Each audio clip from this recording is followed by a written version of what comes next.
Deb here with today's daily card, and we have the High Priestess today in reverse. A couple of cards in reverse, that's interesting. So it's a little bit of time out that we can have. So whatever's happening with the astrology after that new moon, and the new moon is new beginnings, so we're actually staying still and pausing and just looking at what the natural flow of intuition, emotions, and getting less involved with our head. Because how I know that is the High Priestess is turning up here, even though she is in reverse. She's very much about listening to your higher intelligence, to your inner knowing, because that's her in a nutshell up right here.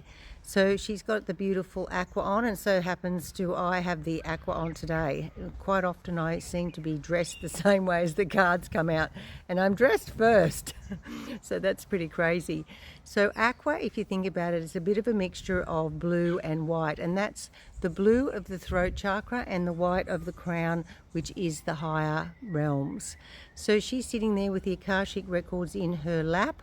That's your book where you've had many past lives, and it can be giving us a bit of a hint on where we need to go from here. But we've got to be listening. We've got to be not distracted by our normal daily chores and expectations and people who have expectations on us.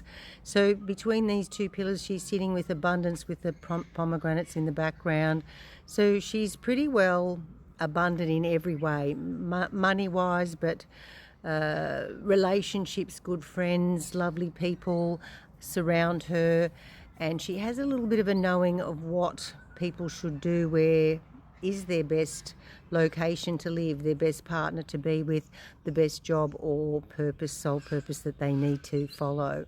But when it's in reverse, it just says to me, even though those poles are still there and she's sitting there in between a doorway, that it is us in between, listening to what's behind us, which is the past, and we're sort of in that pause mode in the middle of the doorway before we move forward towards what we need to go and the direction we need to lead down that path towards. So yeah, it's a bit of an unusual energy at the end of this year, coming to a number 9 numerology year ending, which is all about endings of chapters and journeys that we've been on for the last 9 years, because next year's a number 1 year, a beginning year.